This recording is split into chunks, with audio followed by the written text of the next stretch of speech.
ಶ್ರೀ ಗಣಪತಿ ಶಾರದಾ ಗುರುಭ್ಯೋ ನಮಃ. ಉತ್ತರಂ ಯತ್ ಸಮುದ್ರಸ್ಯ ಹಿಮಾದ್ರೇಶ್ಚೈವ ದಕ್ಷಿಣಂ ವರ್ಷಂ ತದ್ಭಾರತಂ ನಾಮ ಭಾರತೀಯತ್ರ ಸಂತತಿ.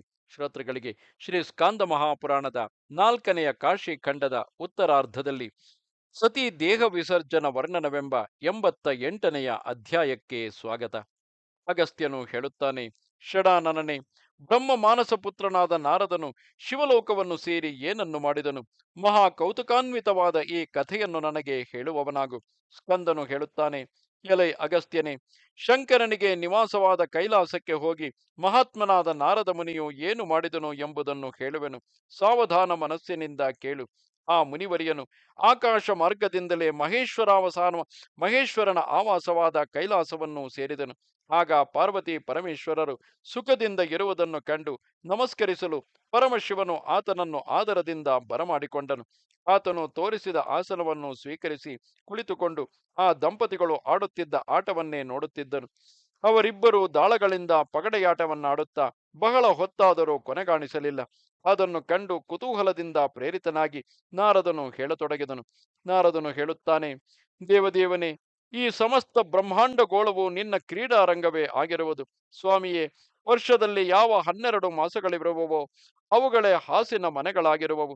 15 ದಿವಸಗಳನ್ನೊಳಗೊಂಡು ಮಾಸದಲ್ಲಿರುವ ಕೃಷ್ಣ ಮತ್ತು ಶುಕ್ಲ ಪಕ್ಷಗಳೇ ನಿಮಗೆ ಪಗಡೆಯ ಕಾಯಿಗಳು, ಉತ್ತರಾಯಣ ದಕ್ಷಿಣಾಯನಗಳೇ ದಾಳದ ಕಾಯಿಗಳು ಎನಿಸಿರುವವು.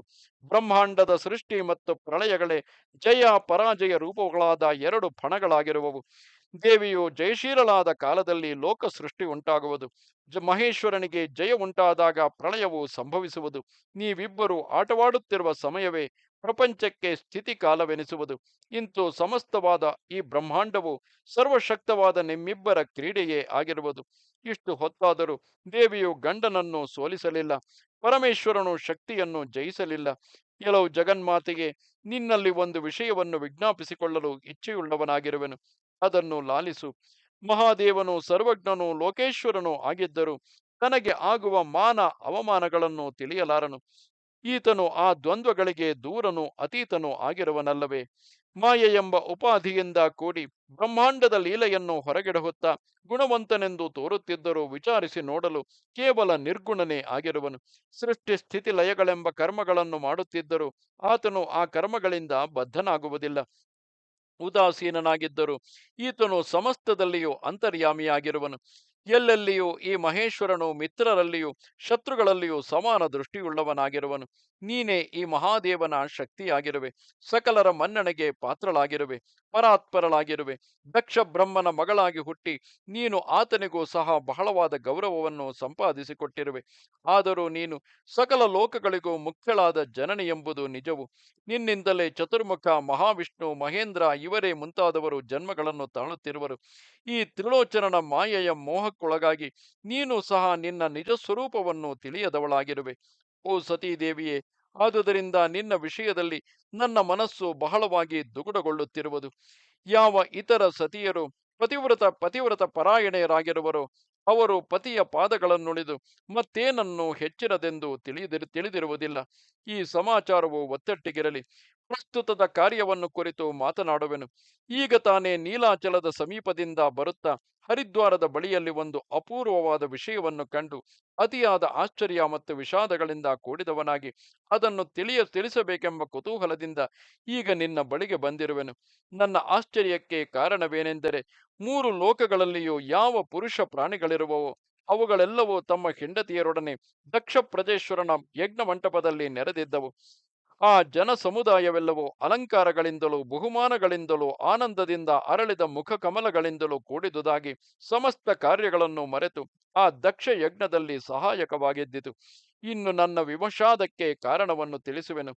ಈ ಬ್ರಹ್ಮಾಂಡವೆಲ್ಲವೂ ಯಾರಿಂದ ಉದ್ಭವಿಸಿರುವುದೋ, ಯಾರಲ್ಲಿ ನಡೆದು ಬರುತ್ತಿರುವುದೋ, ಕೊನೆಯಲ್ಲಿ ನಿಜವಾಗಿಯೂ ಯಾರಲ್ಲಿ ಲಯವನ್ನು ಹೊಂದುವುದೋ ಅಂತಹ ಸಂಸಾರ ಮೋಚಕರಾದ ನಿಮ್ಮಿಬ್ಬರನ್ನೇ ಅಲ್ಲಿ ನಾನು ನೋಡಲಿಲ್ಲ. ಪ್ರಾಯಕವಾಗಿ ದಂಪತಿಗಳಾದ ನಿಮ್ಮಿಬ್ಬರನ್ನು ನೋಡದೇ ಇರುವುದೇ ನನ್ನ ವಿಷಾದಕ್ಕೆ ಕಾರಣವಾಗಿರುವುದು. ಅಂತಹ ನಿಮ್ಮ ದರ್ಶನವೇ ಅಲ್ಲಿ ದೊರೆಯಲಿಲ್ಲ. ಮಿಕ್ಕುದೆಲ್ಲವೂ ಸಾಂಗವಾಗಿಯೇ ಇತ್ತು. ಆದರೆ ನಿಮ್ಮ ವಿಷಯದಲ್ಲಿ ಆ ದಕ್ಷ ಪ್ರಜಾಪತಿಯು ಆಡಿದ ಮಾತುಗಳನ್ನು ನಿಮ್ಮ ಮುಂದೆ ಹೇಳಲು ನಾನು ಶಕ್ತನಲ್ಲ. ಆ ಮಾತುಗಳನ್ನು ಕೇಳಿ ಬ್ರಹ್ಮದೇವನು ಆ ಸ್ಥಳವನ್ನು ಬಿಟ್ಟು ಹೊರಟು ಹೋದನು. ಆ ದಕ್ಷನು ಮಹರ್ಷಿಯಾದ ದಧೀಚಿಯಿಂದ ಅನೇಕ ಧಿಕ್ಕಾರಗಳನ್ನು ಕೇಳಿದನು. ಸಕಲ ದೇವತೆಗಳು ಮಹರ್ಷಿಗಳು ನೋಡುತ್ತಿದ್ದಂತೆಯೇ ದಕ್ಷನು ಶಾಪವನ್ನು ಹೊಂದಿದನು. ಆತನು ನಿಮ್ಮನ್ನು ನಿಂದಿಸಿದ ವಾಕ್ಯಗಳನ್ನು ಕೇಳಿ ನಾನು ಕಿವಿಗಳನ್ನು ಮುಚ್ಚಿಕೊಂಡೆನು. ದಧೀಚಿಯ ಸಂಗಡಲೇ ದೂರ್ವಾಸನಾದಿಯಾಗಿ ಕೆಲವು ಬ್ರಾಹ್ಮಣೋತ್ತಮರು ಸಹ ಮಹೇಶ್ವರನ ನಿಂದೆಯ ಮಾತುಗಳನ್ನು ಕೇಳಲಾರದೆ ಯಜ್ಞಶಾಲೆಯನ್ನು ಬಿಟ್ಟು ಹೊರಟು ಬಂದರು. ಉಳಿದ ಮಹಾಜನರೆಲ್ಲರೂ ಹೃಷ್ಟಪುಷ್ಟರಾಗಿರಲು ಮಹಾಯಜ್ಞವು ಎಂದಿನಂತೆಯೇ ಮುಂದುವರೆಯಿತು. ಈ ನಡವಳಿಕೆಯನ್ನು ನೋಡಲು ನಾನು ಶಕ್ತನಾಗಲಿಲ್ಲ. ಆದುದರಿಂದಲೇ ಇಲ್ಲಿಗೆ ಬಂದೆನು. ಎಲೈ ದೇವಿಯೇ, ನಿನ್ನ ಸಹೋದರಿಯರೆಲ್ಲರೂ ಅಲ್ಲಿ ತಮ್ಮ ಗಂಡಂದಿರೊಡನೆ ಸೇರಿದ್ದರು. ಅವರಿಗಾದ ಮರ್ಯಾದೆಗಳನ್ನು ನೋಡಿದ ನಾನು ಆ ವಿಷಯದಲ್ಲಿ ಏನನ್ನು ಹೇಳಲು ಇಚ್ಛಿಸುವುದಿಲ್ಲ. ದಕ್ಷ ಕುಮಾರಿಯಾದ ಸತೀದೇವಿಯು ಈ ವೃತ್ತಾಂತವನ್ನು ಕೇಳಿ ತನ್ನ ಕೈಗಳಲ್ಲಿದ್ದ ದಾಳಗಳನ್ನು ಬಿಸುಟು ಇದನ್ನೇ ಕುರಿತು ಒಂದು ಕ್ಷಣಕಾಲ ಮನಸ್ಸಿನಲ್ಲಿ ಧ್ಯಾನ ಮಾಡುತ್ತಿದ್ದಳು. ಬಳಿಕ ಒಳ್ಳೆಯದು, ಹಾಗೆಯೇ ಆಗಲಿ, ನನಗೆ ಮಾತ್ರ ಮಹಾದೇವನೇ ಶರಣ್ಯನಾಗಿರುವನು ಎಂದು ಮನಸ್ಸಿನಲ್ಲಿಯೇ ನಿಶ್ಚಯವನ್ನು ಮಾಡಿಕೊಂಡು ದಕ್ಷಪುತ್ರಿಯಾದ ಆ ಸತೀದೇವಿಯು ಸಂಭ್ರಮದಿಂದ ಎದ್ದು ಶಂಕರನಿಗೆ ನಮಸ್ಕಾರವನ್ನು ಮಾಡಿದಳು. ಬಳಿಕ ತಲೆಯಲ್ಲಿ ಅಂಜಲಿ ಬಂಧವನ್ನು ಮಾಡಿಕೊಂಡು ದೇವಿಯು ತನ್ನ ಪತಿಗೆ ವಿಜ್ಞಾಪನೆಯನ್ನು ಮಾಡಿಕೊಂಡಳು. ದೇವಿಯು ಹೇಳುತ್ತಾಳೆ, ಅಂಧಕಾರಾತಿಯೇ, ತ್ರಿಲೋಚನನೆ, ತ್ರಿಪುರಾಂತಕನೇ, ಸದಾಶಿವನೇ, ನಿನಗೆ ಮಂಗಳವಾಗಲಿ. ನಿನ್ನ ಪಾದಗಳೇ ನನಗೆ ಶರಣ ಸ್ಥಾನವಾಗಿರುವವು. ನನಗೆ ಅಪ್ಪಣೆಯನ್ನು ಕೊಡು. ನನ್ನನ್ನು ತಡೆಯಬೇಡವೆಂದು ನಿನ್ನನ್ನು ಬೇಡುತ್ತಿರುವೆನು. ನನ್ನ ತಂದೆಯ ಬಳಿಗೆ ಹೋಗಿ ಬರುವೆನು. ಇಂತೆಂದು ಆಕೆಯು ತನ್ನ ತಲೆಯನ್ನು ಮಹಾದೇವನ ಪಾದ ಕಮಲಗಳಲ್ಲಿಟ್ಟಳು. ಆಗ ಶಂಭುವು ಮೃಡಾಣಿಯನ್ನು ಕುರಿತು ಇಂತೆಂದನು, ಪ್ರಿಯಳೇ, ಸೌಭಾಗ್ಯ ಸುಂದರಿಯೇ, ಮೇಲೆ ಕೇಳು. ಇಲ್ಲಿ ನಿನಗೆ ಸಿಕ್ಕಲಾರದುದೇನಾದರೂ ಇರುವುದೇ? ಯಾವುದಕ್ಕಾದರೂ ಕಡಿಮೆಯಾಗಿರುವುದೇ? ತಿಳಿಸುವವಳಾಗು. ಮಹೇಶ್ವರಿಯೇ, ಮಹಾಲಕ್ಷ್ಮಿಗೂ ನೀನೇ ಐಶ್ವರ್ಯವನ್ನು ಕೊಟ್ಟವಳು. ಸರಸ್ವತೀ ದೇವಿಗೆ ಉತ್ತಮ ಕಾಂತಿಯನ್ನು ಕೊಟ್ಟಿರುವೆ. ಶಚೀದೇವಿಗೂ ನೀನೇ ನಿತ್ಯ ಯೌವನವನ್ನು ಅನುಗ್ರಹಿಸಿರುವೆಯಲ್ಲವೇ? ನಿನ್ನ ಸಹವಾಸದಿಂದಲೇ ನಾನು ನನ್ನ ಮಹದೈಶ್ವರ್ಯವನ್ನು ಕಾಪಾಡಿಕೊಳ್ಳಲು ಶಕ್ತನಾಗಿರುವೆನು. ನನ್ನ ಲೀಲೆಯೇ ನಿನ್ನ ಸ್ವರೂಪವಾಗಿರುವುದು. ಶಕ್ತಿ ರೂಪಳಾದ ನಿನ್ನ ಮೂಲಕವೇ ನಾನು ಈ ಬ್ರಹ್ಮಾಂಡವನ್ನು ಸೃಷ್ಟಿ ಮಾಡುತ್ತಿರುವೆನು, ಪಾಲಿಸುತ್ತಿರುವೆನು, ಲಯಗೊಳಿಸುತ್ತಿರುವೆನು. ಹೇಳೆ, ನಿನ್ನ ಲೀಲೆಯೇ ಈ ಕಾರ್ಯಕ್ಕೆಲ್ಲಕ್ಕೂ ನನ್ನನ್ನು ಪ್ರೇರಿಸುತ್ತಿರುವುದು. ನನ್ನ ಎಡಭಾಗದ ಅರ್ಧ ಶರೀರವನ್ನೇ ಸೂರೆಗೊಂಡಿರುವ ನೀನು ನನ್ನನ್ನೇತಕ್ಕೆ ಬಿಟ್ಟು ಹೋಗುವೆ? ಮಹೇಶ್ವರನ ಈ ಮಾತುಗಳನ್ನು ಕೇಳಿ ಆ ಶಿವೆಯು ಆತನಿಗೆ ಇಂತೆಂದು ಹೇಳಿದಳು, ಪ್ರಾಣೇಶ್ವರನೇ, ನಿನ್ನನ್ನು ಬಿಟ್ಟು ನಾನು ಬೇರೆಲ್ಲಿಯೂ ಹೊರಟು ಹೋಗುವುದಿಲ್ಲವು. ಇದು ನಿಶ್ಚಯವು. ನನ್ನ ಮನಸ್ಸೆಲ್ಲವೂ ನಿಶ್ಚಲವಾಗಿ ಯಾವಾಗಲೂ ನಿನ್ನ ಪಾದ ಯುಗಳದಲ್ಲಿಯೇ ನೆಲೆಸಿರುವುದು. ಈಗ ನಾನು ತಂದೆಯು ಮಾಡುತ್ತಿರುವ ಯಜ್ಞವನ್ನು ನೋಡುವುದಕ್ಕೆ ಹೋಗಿ ಬರುವೆನು. ನಾನು ಎಂದೂ ಯಜ್ಞವನ್ನು ನೋಡಿದವಳಲ್ಲ. ಸತೀದೇವಿಯ ಈ ಮಾತನ್ನು ಕೇಳಿ ಶಂಕರನು ಪುನಃ ಇಂತೆಂದನು, ನೀನು ಯಾವ ಯಜ್ಞವನ್ನು ನೋಡಿಲ್ಲವೆಂದು ಹೇಳಿದೆಯಲ್ಲವೇ? ಆದುದರಿಂದ ನಿನ್ನ ಸಂತೋಷಕ್ಕಾಗಿ ನಾನೊಂದು ಮಹಾಯಜ್ಞವನ್ನು ಮಾಡುವೆನು. ಅಥವಾ ನೀನು ನನ್ನ ಶಕ್ತಿಯನ್ನೇ ಧರಿಸಿರುವೆಯಲ್ಲವೇ? ನೀನೇ ಬೇರೊಂದು ಯಜ್ಞವನ್ನು ಪ್ರಾರಂಭಿಸು. ಅದಕ್ಕೆ ಬೇರೆ ಯಜ್ಞ ಪುರುಷನಿರಲಿ, ಲೋಕಪಾಲಕರು ಬೇರೆಯವರೇ ಆಗಿರಲಿ. ಇತರ ಮಹರ್ಷಿಗಳನ್ನೇ ನೀನು ಶೀಘ್ರವಾಗಿ ಋತ್ವಿಜರ ಕೆಲಸಗಳಲ್ಲಿ ನಿಯಮಿಸು. ಇಂತೆಂದ ಮಹೇಶ್ವರನ ಅಪ್ಪಣೆಯನ್ನು ಕೇಳಿ ಲೋಕಮಾತೆಯು ಆತನಿಗೆ ಪುನಃ ಹೇಳತೊಡಗಿದಳು, ನಾಥ, ನನ್ನ ತಂದೆಯು ಮಾಡುವ ಮಹಾಕೃತವನ್ನು ನಾನು ಖಂಡಿತವಾಗಿಯೂ ನೋಡಲೇಬೇಕು. ಆದುದರಿಂದ ನನಗೆ ಅಲ್ಲಿಗೆ ಹೋಗಲು ಅನುಜ್ಞೆಯನ್ನು ಕೊಡು. ನನ್ನ ಅಭಿಲಾಷೆಯನ್ನು ವ್ಯರ್ಥಗೊಳಿಸಬೇಡ. ಸ್ವಾಮಿಯೇ, ಹಳ್ಳಕ್ಕೆ ಹರಿಯುವ ನೀರನ್ನಾಗಲಿ ಮನಸ್ಸಿನ ಓಟವನ್ನಾಗಲಿ ತಡೆಗಟ್ಟಲು ಯಾರಿಗೆ ತಾನೇ ಶಕ್ತಿ ಇರುವುದು? ಆದುದರಿಂದ ಇಂದು ನನ್ನನ್ನು ನಿಷೇಧಿಸಬೇಡ. ಇದನ್ನು ಕೇಳಿ ಮಹೇಶ್ವರನು ಪುನಃ ಆಕೆಯನ್ನು ಕುರಿತು ಹೇಳಿದನು, ಎಲವು ದೇವಿಯೇ, ನನ್ನನ್ನು ಬಿಟ್ಟು ಹೋಗಬೇಡ. ಇಂದು ನನ್ನನ್ನು ಅಗಲಿ ಹೋದರೆ ಪುನಃ ನೀನು ನನ್ನನ್ನು ನೋಡಲಾರೆ. ಶನಿವಾರವಾಗಿರುವ ಈ ದಿವಸವು ಪೂರ್ವ ದಿಕ್ಕಿಗೆ ಹೊರಡಲಿಚ್ಛಿಸುತ್ತಿರುವ ನಿನ್ನನ್ನು ಪ್ರತಿಷೇಧಿಸುತ್ತಿರುವುದು. ಪ್ರಿಯಳೇ, ಇಂದಿನ ನಕ್ಷತ್ರವು ಜ್ಯೇಷ್ಠೆಯಾಗಿರುವುದು. ತಿಥಿಯು ನವಮಿಯು. ಅಲ್ಲದೆ ಇಂದಿನ ಯೋಗವು 17ನೆಯದಾದ ವ್ಯತಿಪಾತವು. ಇದು ಅಮಂಗಳವಾಗಿ ವಿಯೋಗಕಾರಕವಾಗಿರುವುದು. ನೀನು ಧನಿಷ್ಠ ನಕ್ಷತ್ರದಲ್ಲಿ ಜನಿಸಿದವಳಾದುದರಿಂದ ಇಂದಿನ ನಕ್ಷತ್ರಕ್ಕೆ ನಿನ್ನ ಜನ್ಮ ನಕ್ಷತ್ರವು 5ನೆಯದು. ಆದುದರಿಂದ ಇಂದು ಹೊರಡಬೇಡ. ಹಠದಿಂದ ಹೊರಡುವೆಯಾದರೆ ಪುನಃ ನನ್ನನ್ನು ನೋಡಲಾರೆ. ಆಗ ದೇವಿಯು ಪುನಃ ಹೇಳಿದಳು, ನನ್ನ ಹೆಸರಿನಂತೆ ನಾನು ನಿಜವಾಗಿಯೂ ಸತಿಯೇ ಆಗಿದ್ದರೆ ಬೇರೆ ಶರೀರದಿಂದಲಾದರೂ ನಿನ್ನ ಪರಿಚಾರಿಕೆಯನ್ನು ಮಾಡುವೆನು. ಮಹಾದೇವನು ಮತ್ತೆ ಹೇಳಿದನು, ಉಲ್ಲ ಕಲ್ಲೋಲವಾದ ಮನಸ್ಸುಳ್ಳ ಅಲ್ಲೋಲ ಕಲ್ಲೋಲವಾದ ಮನಸ್ಸುಳ್ಳ ಸ್ತ್ರೀಯನ್ನಾಗಲಿ ಪುರುಷನನ್ನಾಗಲಿ ತಡೆಯಲು ಯಾವನು ತಾನೇ ಶಕ್ತನಾದನು. ದೇವಿ, ನಿನಗೆ ಪುನಃ ನನ್ನ ದರ್ಶನವು ಲಭಿಸುವುದಿಲ್ಲ. ನಾನು ಸತ್ಯವನ್ನೇ ಹೇಳುತ್ತಿರುವೆನು. ಅಲ್ಲದೆ ನಿನಗೆ ಮತ್ತೊಂದು ವಿಷಯವನ್ನು ಹೇಳುವೆನು. ಎಲೋ ಕಾಂತೆಯೇ, ಮರ್ಯಾದೆ ಎಂಬ ಧನವನ್ನು ಗಳಿಸುವ ಸ್ತ್ರೀಯರು ಕರೆಯಲ್ಪಡದೆ ತಾಯಿ ತಂದೆಗಳ ಮನೆಗಳಿಗೂ ಹೋಗಬಾರದು. ಸಮುದ್ರದಲ್ಲಿ ಒಂದಾದ ನದಿಯ ನೀರು ಪುನಃ ಕೈಗೆ ಸಿಕ್ಕುವುದು ಹೇಗೆ ದುರ್ಲಭವೋ, ಹಾಗೆಯೇ ಇಂದು ತಾಯಿಯ ಮನೆಗೆ ಹೋಗುತ್ತಿರುವ ನೀನು ಹಿಂದಿರುಗಿ ಬರುವ ನಂಬಿಕೆಯು ನನಗಿಲ್ಲ. ದೇವಿಯು ಹೇಳುತ್ತಾಳೆ, ನನ್ನ ಮನೋನಿಶ್ಚಯವನ್ನು ಕೇಳು. ನಾನು ನಿಜವಾಗಿಯೂ ನಿನ್ನ ಪಾದ ಕಮಲಗಳಲ್ಲಿಯೇ ಅನುರಕ್ತಳಾಗಿರುವವಳಾದರೆ ಜನ್ಮಾಂತರದಲ್ಲಿಯೂ ನೀನೇ ನನಗೆ ಪತಿಯಾಗುವೆ. ಇಂತೆಂದು ಕೋಪದಿಂದ ಕಣ್ಣು ಕಾಣದವಳಾಗಿ ಆ ದೇವಿಯು ತಂದೆಯ ಯಜ್ಞಶಾಲೆಗೆ ಹೊರಡಲು ಅನುವಾದಳು. ಪ್ರಯಾಣ ಮಾಡುವವರು ಕಾರ್ಯಸಿದ್ಧಿಗಾಗಿ ಮಾಡಬೇಕಾದ ಮಂಗಳ ಕಾರ್ಯಗಳನ್ನು ಮಾಡಲಿಲ್ಲ. ಆಕೆಯು ಮಹಾದೇವನಿಗೆ ನಮಸ್ಕಾರವನ್ನಾಗಲಿ ಪ್ರದಕ್ಷಿಣೆಯನ್ನಾಗಲಿ ಮಾಡಲಿಲ್ಲ. ಅದರಿಂದಲೇ ಆದುದರಿಂದಲೇ ಅಂದು ಹೊರಟ ದೇವಿಯು ಪುನಃ ಗಂಡನ ಮನೆಗೆ ಹಿಂದಿರುಗಲಿಲ್ಲ. ಮಹೇಶ್ವರನಿಗೆ ಪ್ರಣಾಮವನ್ನು ಪ್ರದಕ್ಷಿಣೆಯನ್ನು ಮಾಡದೆ ಯಾವನು ಹೊರಕ್ಕೆ ಹೋಗುವನೋ ಅವನು ಎಂದಿಗೂ ಸಹ ಕಳೆದು ಹೋದ ದಿವಸಗಳಂತೆ ಪುನಃ ಹಿಂದಿರುಗಲಾರನು. ದಾರಿಯು ಪವಿತ್ರವಾಗಿ ಸುಗಮವಾಗಿದ್ದರು ತ್ರಿಲೋಕೇಶ್ವರನ ರಾಣಿಯಾದ ಆಕೆಯ ಕಾಲು ನಡಿಗೆಗೆ ಅದು ಮಹಾ ಕಠಿಣವೂ ಬಹು ದೂರವೂ ಆಗಿರುವಂತೆ ತೋರುತ್ತಿದ್ದಿತು.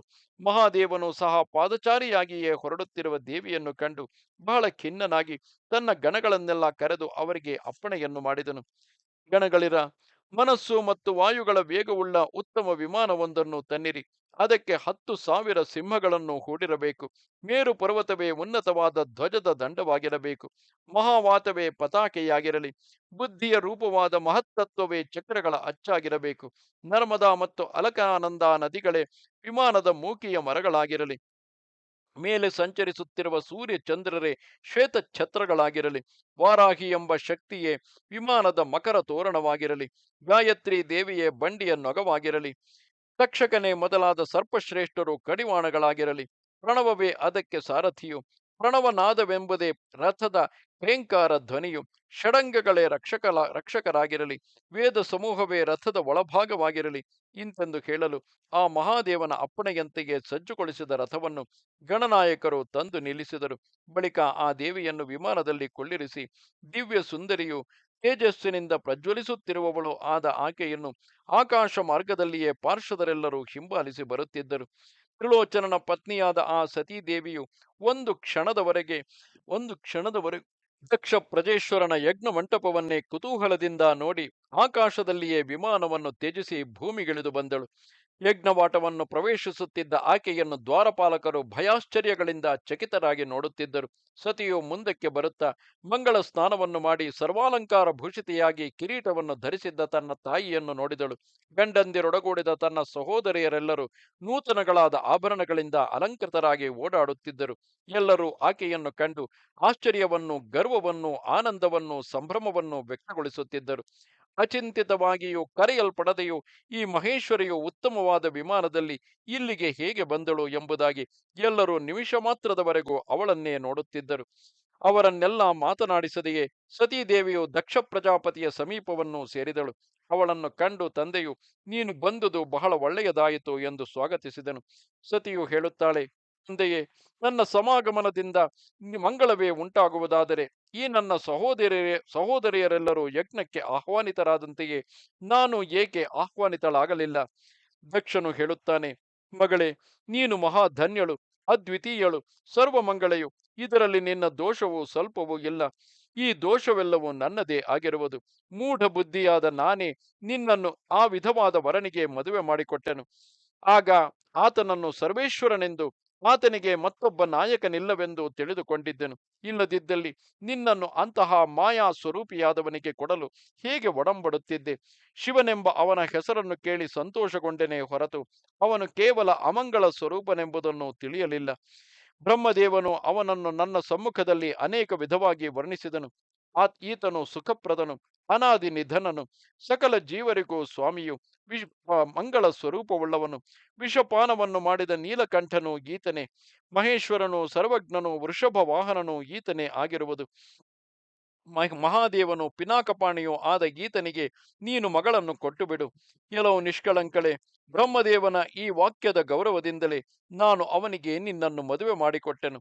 ಅವನು ವಿಕಾರ ನೇತ್ರನೆಂದು, ಮುದಿ ಎತ್ತನ್ನು ಏರುವವನೆಂದು, ವಿಷವನ್ನು ಭಕ್ಷಿಸುವವನೆಂದು ಆಗ ತಿಳಿಯಲಿಲ್ಲ. ಅವನು ಸ್ಮಶಾನ ಭೂಮಿಗಳಲ್ಲಿಯೇ ವಾಸ ಮಾಡುವವನು, ತ್ರಿಶೂಲಧಾರಿಯು, ತಲೆಯ ಕಪಾಲವನ್ನು ಹಿಡಿದು ತಿರುಗುವವನು, ಹಾವುಗಳ ಸಹವಾಸದಲ್ಲಿಯೇ ಅಭಿಲಾಷೆಯುಳ್ಳವನು, ಗಂಗೆಯ ಜಲವನ್ನು ತಲೆಯಲ್ಲಿ ಧರಿಸಿರುವವನು, ತಲೆಗೂದಲುಗಳನ್ನು ಜಡೆಗಳನ್ನಾಗಿ ಮಾಡಿ ಕಿರೀಟದಂತೆ ತಾಳಿರುವನು, ಕಳಂಕ ಸಹಿತನಾದ ಚಂದ್ರನನ್ನು ಮೌಳಿಯಲ್ಲಿ ಸಿಕ್ಕಿಸಿರುವನು, ವಿಭೂತಿಯ ಲೇಪನವುಳ್ಳ ದೇಹವುಳ್ಳವನು, ಒಮ್ಮೆ ಕೌಪೀನವನ್ನು ಮಾತ್ರ ಧರಿಸಿರುವನು, ಒಮ್ಮೆ ಹುಚ್ಚನಂತೆ ದಿಗಂಬರನಾಗಿಯೇ ತಿರುಗುತ್ತಿರುವನು, ಕೆಲವು ವೇಳೆ ಆನೆಯ ಚರ್ಮವನ್ನು ಸುತ್ತಿಕೊಂಡಿರುವನು, ಕೆಲವು ಸಮಯಗಳಲ್ಲಿ ಭಿಕ್ಷಾಟನೆಯಲ್ಲಿಯೇ ಆಸಕ್ತನಾಗಿರುವನು, ವಿರೂಪರಾದ ಭೂತಗಣಗಳಿಂದ ಪರಿವಾರಿತನಾಗಿರುವನು, ಸ್ಥಾಣುವು ಮಹಾಕೋಪಿಷ್ಟನು, ಕೇವಲ ತಮೋಗುಣ ಪ್ರಚುರವಾದ ಸ್ವಭಾವವುಳ್ಳವನು, ರುದ್ರನು ಅವನ ಪರಿವಾರದವರು ಅವನಂತೆಯೇ ಭಯಂಕರರಾಗಿರುವರು. ಅವನ ದೇಹವು ಅವನ ದೇಹವು ಬಹಳ ಕಪ್ಪು ಬಣ್ಣದ್ದಾಗಿರುವುದು. ಅವನ ಆಭರಣಗಳೆಲ್ಲವೂ ಮನುಷ್ಯರ ಮೂಳೆಗಳಿಂದ ಮಾಡಲ್ಪಟ್ಟಿರುವವು. ಇವನ ಜಾತಿ ಗೋತ್ರಾದಿಗಳು ಯಾರೂ ತಿಳಿಯರು. ಅವನನ್ನು ಯಾವನೂ ಚೆನ್ನಾಗಿ ತಿಳಿದಿಲ್ಲ. ಅಲ್ಪ ಸ್ವಲ್ಪವಾಗಿ ತಿಳಿದಿರುವೆನೆಂಬ ಮಾನವನು ಸಹ ವಂಚಿತನಾಗುವನು. ಮಗಳೇ, ನೀನು ಸಕಲ ಶಾಸ್ತ್ರಗಳನ್ನು ನೀತಿಗಳನ್ನು ತಿಳಿದಿರುವೆ. ನಿನ್ನಲ್ಲಿ ಹೆಚ್ಚಾಗಿ ಹೇಳಬೇಕಾದುದೇನು? ನಿನ್ನ ಪತಿಯು ಭಸ್ಮೋದ್ಧೂಳಿತವಾದ ವಸ್ತ್ರವನ್ನು ಧರಿಸಿದವನು, ಅಮಂಗಳಗಳಾದ ಎಲುಬುಗಳನ್ನೇ ಅಲಂಕರಿಸಿಕೊಂಡಿರುವನು, ವಿಷಮಯಗಳಾದ ಸರ್ಪಗಳನ್ನೇ ಕಡಗಗಳಾಗಿ ಕಟ್ಟಿಕೊಂಡಿರುವನು, ಉದ್ದವಾಗಿ ಜೋಲಾಡುತ್ತಿರುವ ಜಡೆಗಳಿಂದ ಕೂಡಿದ ತಲೆಯುಳ್ಳವನು, ಡಮರುಕವನ್ನು ಬಾಜಿಸುವುದರಲ್ಲಿಯೇ ನಿರತವಾದ ಕೈಯುಳ್ಳವನು, ಮೌಳಿಯಲ್ಲಿ ಅಷ್ಟಮಿ ಚಂದ್ರನನ್ನು ಧರಿಸಿರುವನು, ಉನ್ಮತ್ತನಂತೆ ಕುಣಿಯುವ ಆಡಂಬರದಲ್ಲಿಯೇ ಆಸಕ್ತಿಯುಳ್ಳವನು. ಇಂತು ಅವನ ಸಕಲ ವ್ಯಾಪಾರಗಳು ಕೇವಲ ಅಮಂಗಳಗಳಿಂದ ಕೂಡಿದುವೆ ಆಗಿರುವವು. ಮೃಡಾನಿಯೇ, ಇಂತಹ ಅಮಂಗಳನಾದ ಶಿವನಲ್ಲಿ, ಸಕಲ ಮಂಗಳಗಳಿಗೂ ನಿವಾಸವಾದ ಈ ಯಜ್ಞಭೂಮಿಯಲ್ಲಿ, ಸರ್ವಮಂಗಳೆಯೇ, ಈ ಕಾರಣದಿಂದಲೇ ನಿನ್ನನ್ನು ಈ ಯಜ್ಞ ಕಾರ್ಯಕ್ಕೆ ನಾನು ಕರೆಯಲಿಲ್ಲ. ನೀನು ಹಿಂದೆ ಧರಿಸುತ್ತಿದ್ದ ಅನುಕೂಲಗಳಾದ ವಸ್ತ್ರಗಳು, ಮಂಗಳಕರಗಳಾದ ನವರತ್ನಗಳ ಆಭರಣಗಳು ನಿನ್ನವಾಗಿಯೇ ತೆಗೆದಿರಿಸಲ್ಪಟ್ಟಿರುವವು. ಅಲ್ಲಿಗೆ ಹೋಗಿ ಅವುಗಳೆಲ್ಲವನ್ನು ತೆಗೆದು ಧರಿಸಿಕೊ. ಮಂಗಳೆಯೇ, ಸರ್ವಮಂಗಳ ವೇಷಭೂಷಣಗಳಿಂದ ಅಲಂಕೃತರಾಗಿರುವ ದೇವತೆಗಳ ಸಭೆಯಲ್ಲಿ ತ್ರಿಶೂಲಪಾಣಿಯು, ವಿಷಮ ನೇತ್ರನು ಆದ ನಿನ್ನ ಪತಿಯು ಹೇಗೆ ಮನ್ನಣೆ ಹೊಂದುವನೆಂಬುದನ್ನು ನಾನು ತಿಳಿಯಲಿಲ್ಲ. ಇಂತೆಂದ ತಂದೆಯ ಮಾತುಗಳನ್ನು ಕೇಳಿ ಪತಿವ್ರತ ಶಿರೋಮಣಿಯಾದ ಸತೀದೇವಿಯು ಅತ್ಯಂತ ಕಳವಳಗೊಂಡ ಮನಸ್ಸುಳ್ಳವಳಾಗಿ ಮಾತನಾಡಲು ಉಪಕ್ರಮಿಸಿದಳು. ಸತಿಯು ಹೇಳುತ್ತಾಳೆ, ತಂದೆಯೇ, ನೀನು ಹೇಳಿದ ಎಲ್ಲ ಮಾತುಗಳನ್ನು ನಾನು ಕಿವಿಗೊಟ್ಟು ಕೇಳಲಿಲ್ಲ. ಆದರೆ 2 ಮಾತುಗಳನ್ನು ಮಾತ್ರ ಕೇಳಿದೆನು. ಅದನ್ನು ನಿನಗೆ ಹೇಳುವೆನು. ಆತನನ್ನು ಯಾವನು ಚೆನ್ನಾಗಿ ಬಲ್ಲವನಿಲ್ಲ. ಬಲ್ಲೆನೆಂಬುವರು ಸಹ ಆತನ ಮಾಯೆಗೆ ಒಳಗಾಗಿರುವರು. ಈ ಮಾತುಗಳನ್ನು ನೀನು ಯಥಾರ್ಥವಾಗಿ ನುಡಿದೆ. ಸದಾಶಿವನನ್ನು ಯಾವನು ತಾನೇ ಯಥಾರ್ಥವಾಗಿ ಬಲ್ಲೆನೆಂದು ಹೇಳಬಹುದು?